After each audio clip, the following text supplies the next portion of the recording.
Hi, everyone. You're very welcome to another podcast here on Narcon with myself and a very sleepy Remy.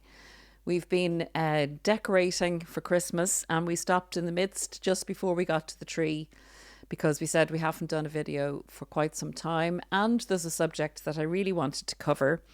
I don't know where I'm going to begin and end, so if you can bear with me, I think it's an important topic for this time of the year when so many of us are pulled towards thinking about the narcissist maybe that we were with, or what at one stage had been people that we loved, and even people in our family that we are managing to navigate a relationship with or do no longer speak with, who suffered from a strong and malignant narcissism.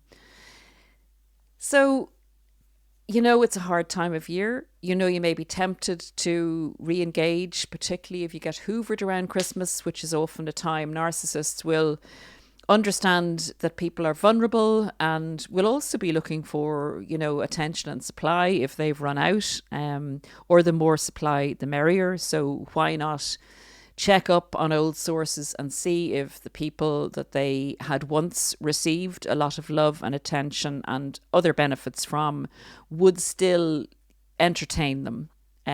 Could be somebody they could go back to, or would just, look after them for Christmas.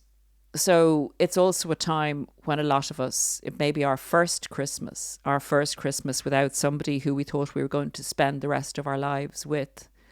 It may be a time where we're not working, where we're reflecting and thinking, could I have made it work out? Reflecting on a hoover that may be coming and thinking this person is asking for a second chance. And I suppose from all those aspects and you doing your best to assist this person who appeared as a victim and who appears vulnerable from time to time and hones in on your will and your want and the side of your character that likes to help and assist and show love and have a great degree of empathy for someone you perceive may be suffering. Narcissists will play on this particular aspect of people. So in case you're wavering and the person has already shown you who they are, and maybe even they've shown you who they are a number of times because it's extraordinary, but people will go back to narcissists after being discarded by them, from them, multiple times I suppose it becomes a kind of a poisonous or toxic hope that it is going to be okay this time, that they've come up with something else to, they're going to therapy or they're going into rehab or they're doing this or they're doing that.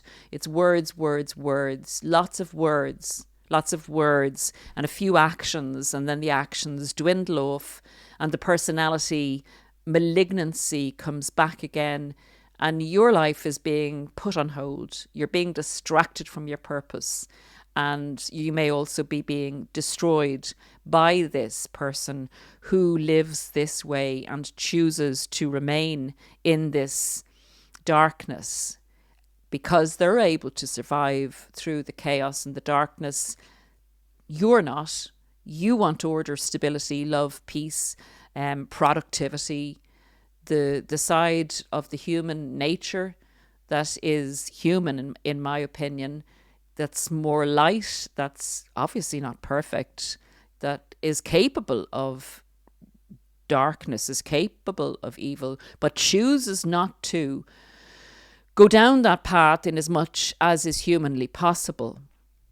So what brought this about, or this interest, I think, is during coaching. So I would coach people from all over the world at this stage, and from all different types of backgrounds and situations. And everyone brings something to the table in these discussions. And it's often their own culture and their folklore and their religion and their personal beliefs and family beliefs come into play.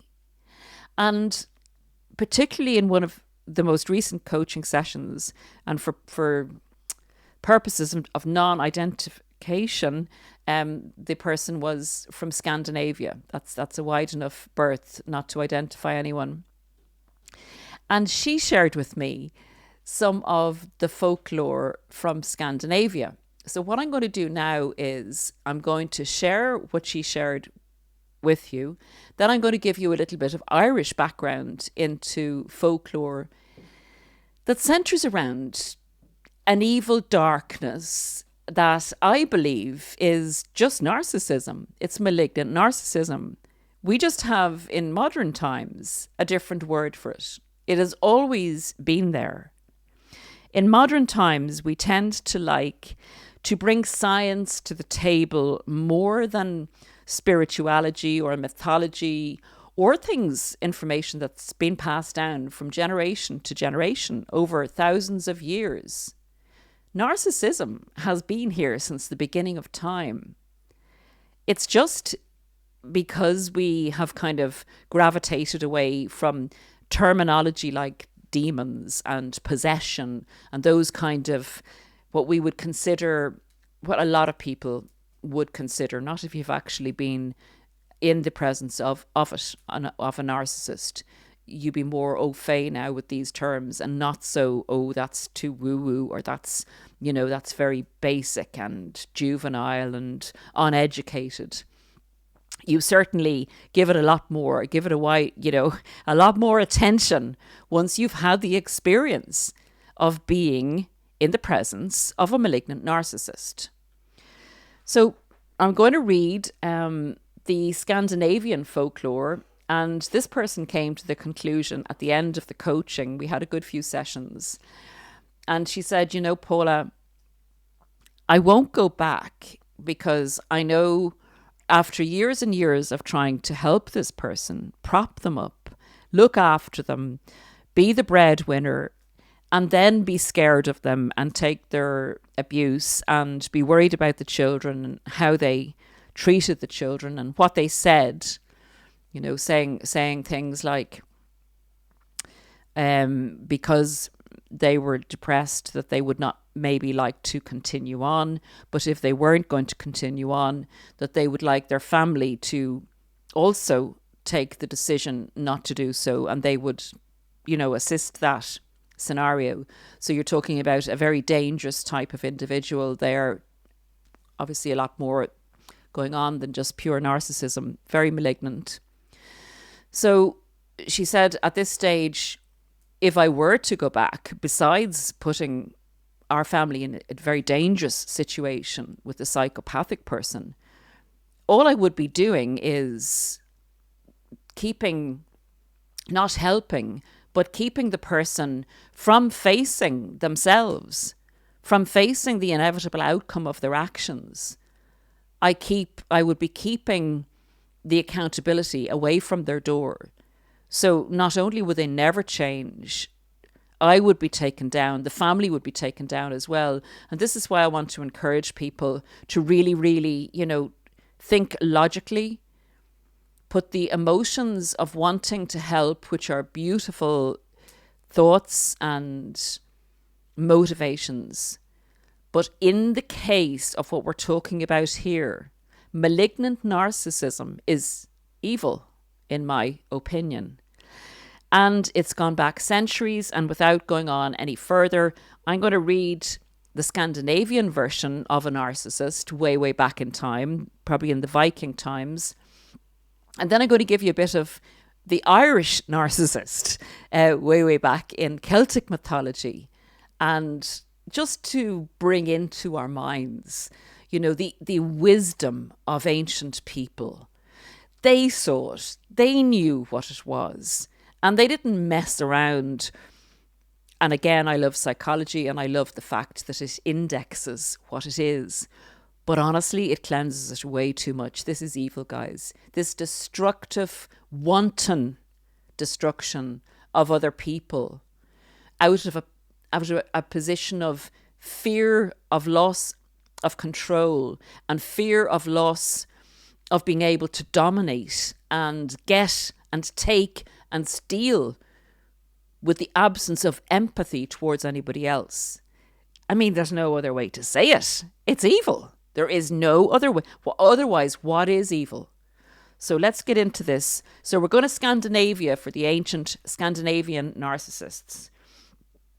And this narcissist is called Lucky. And if I'm saying it wrong, you guys from that area, you can let me know. But Lucky is what I'm going to say. And we're going to read about it here. It'll just take a few moments, and then we'll go on to the Irish ancient narcissist. It's that time of year, isn't it, that we can do these kind of more obscure podcasts. Lucky is the son of giants and foster brother of Uan. He is a trickster, a shape changer, chameleon, and the master of lies and deceit. He is the father of 3 monsters: the wolf, Fenrir, who will swallow Uan at Ragnarok; the monster Jormungandr, sorry, I can't say the word too well, Jormungandr, who will drown Poor in venom at Ragnarok; and the monster Hel, who presides over the Hall of the Dead in Nilum, and whose hospitality includes offering visitors drinking horns full of wine. Lucky plays a central role in many of the stories of the Aesir, and he is unique among the gods in having a character which changes through the stories. Familiar with that, eh, guys? At first, he was a prankster, not to be trusted, but helpful on many occasions, such as in the story of rebuilding the walls of Asgaru.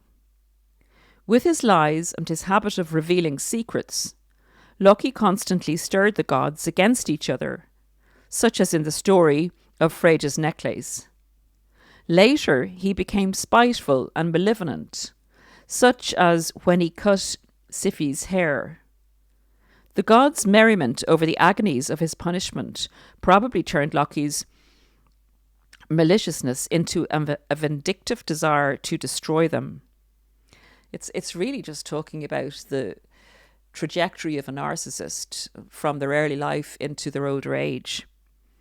Ultimately, Lucky caused the death of Balder, wisest of the gods. As punishment, Lucky now lies in a cave, bound to a rock by the entrails of his sons. A snake fastened to a stalactite above him drips venom into his face.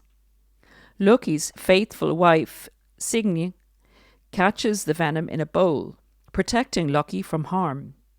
When the bowl fills, she carries it away and empties it into a rock basin in the cave. During those moments, Lucky is left unguarded, and the snake's venom splashes in his face. In torment, he shudders and writhes. This is the cause of earthquakes. Lucky will remain bound in the cave until Ragnarok, when he will lead the monsters and the giants into battle against the gods. I just thought that was an amazing story, guys. And it was also pointed out to me by the person that I was speaking with that all she could do would be to hold the bowl so the poison doesn't drip, so the narcissist does not get his karma.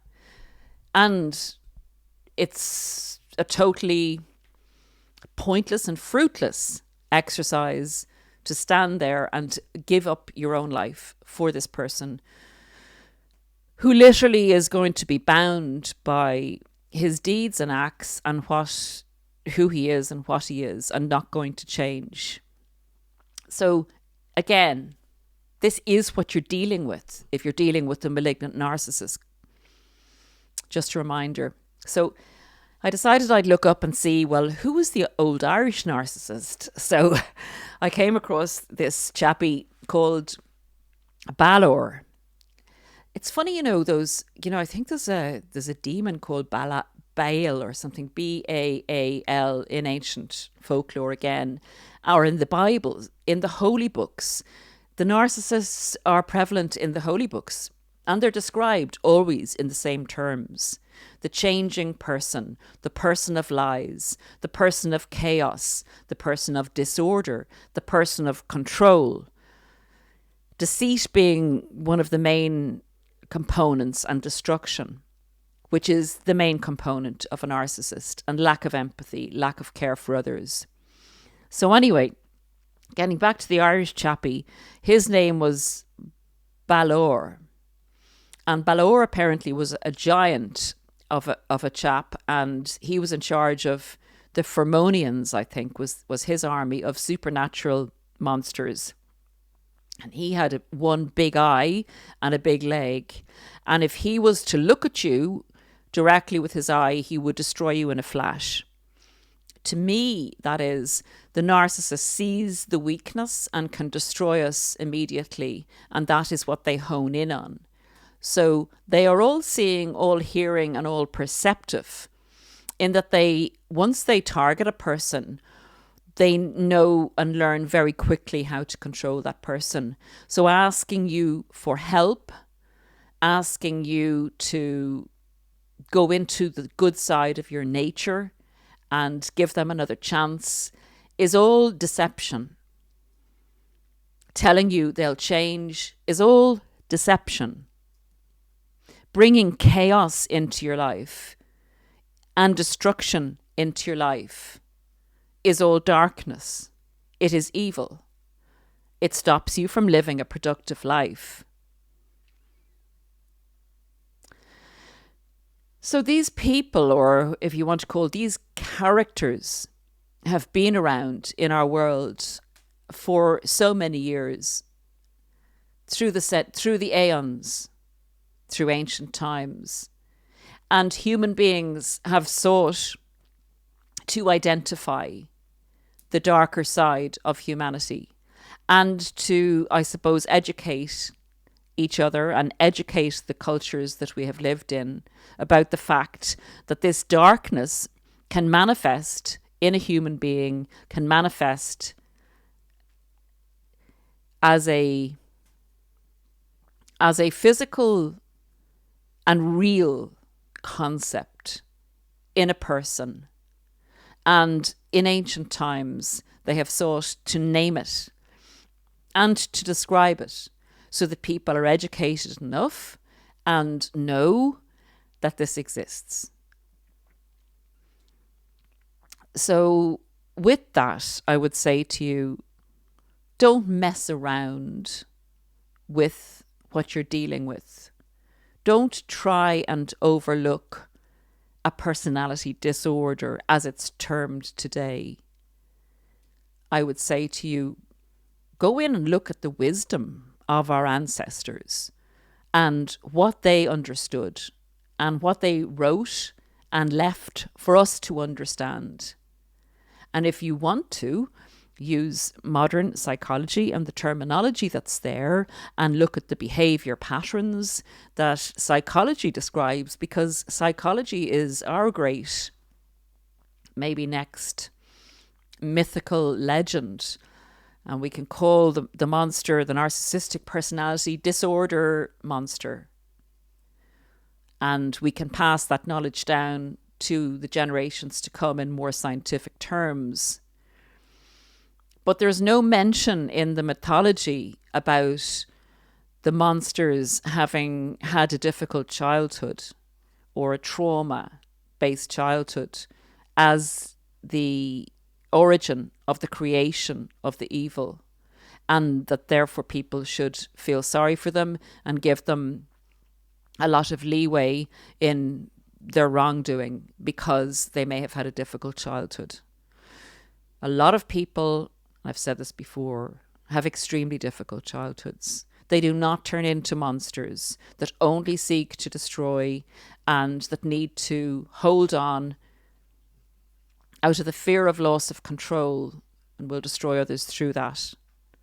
Anyway, the Balor's end apparently came when he was very powerful. He destroyed and killed a lot of people. He caused a lot of chaos. And he was very deceptive. Apparently his son, Lug, I think, or his grandson, Lug, was said by a foreseer or an ancient teller that his grandson would kill him. And his own fears ate him up. he became extremely paranoid. And again, this is part and parcel of the Narcissistic Personality Disorder. He became so paranoid that he killed and he destroyed anyone he felt was a threat to him, his power and his existence and control. And apparently he was slain by Lugh in one of the battles of the gods, which is in the Irish pronunciation, and don't kill me if you're an Irish fluent speaker. Tuatha De Danann was the gods, all the gathering of the gods. So he was slain in the battle of the gods, and the gods who supported light and progress and love and peace, who walked in the light, were victorious on this occasion. So it is said that light will always win, that light is stronger than dark, and a tiny light can disperse dark, if you think about it. So that is, I suppose, a kind of a roundabout way of reminding you, if you need this reminder in this beautiful but difficult time of year for some people, depending on where you're at on your journey after being with a narcissist. If you're very fresh, it's very new, then I guess you may need to really reflect on this so that you don't reach out yourself back to the narcissist if you're still under that spell and influence. Really look at what you were dealing with. Take the wisdom of our ancient peoples from all parts of the world. And indeed, if you have in your folklore or your country an ancient word for a narcissist, a malignant narcissist, please leave it in the comments. It's fascinating, really, when you delve into the darker side. And it's, I suppose, from the very beginning of my own personal journey, I would have felt that there was a darkness there because I would have seen it, but I wanted to try and explain it in psychological terms. But the more I learnt and the more I hear, the more of a precise definition I personally hold in relation to it's dark. We're all capable of light and dark, but this is dark. And if you want to mess around with it, that's entirely up to you. I would not want to mess around with this. I have no interest in going in and trying to help one of these people who don't want to be helped, who just want to manipulate you and destroy you and your energy. I see it for what it is. I'm calling it for what it is. It is definitely your personal prerogative and personal decision how you want to view it. It is very hard when it's a family member. And again, sometimes it's better not to walk away. It depends on your own situation in relation to how controllable is the malignancy, is the narcissist contained. But remember, if there's a threat or fear, the malignancy can come out in that sleeping narcissist. So just always be very careful in those situations. But definitely in an intimate relationship with one, the entanglement and the enmeshment is so devastatingly destructive that I would say leave, make your exit plan, do not mess around. And if you have been fortunate enough and strong enough to get away from one of these dark creatures, then do not get brought back in with words. Words are what they use to beguile, tempt, and deceive people to go back into their lair, basically. So that's it, guys. We'll be back again, and hopefully the Christmas tree will be decorated next time if anybody's listening to this on audio. And please take care of yourselves and mind yourself each day at this time of year. If you get stressed, try and relax, try and slow down a bit. Try not to jump on impulse, back to contacting one of these people if you're at that stage. That's it for now. Bye from me and bye from Rem. Where are you? Sorry, he's up in the corner there. Can you see him? Okay, bye everyone. Talk soon. Bye.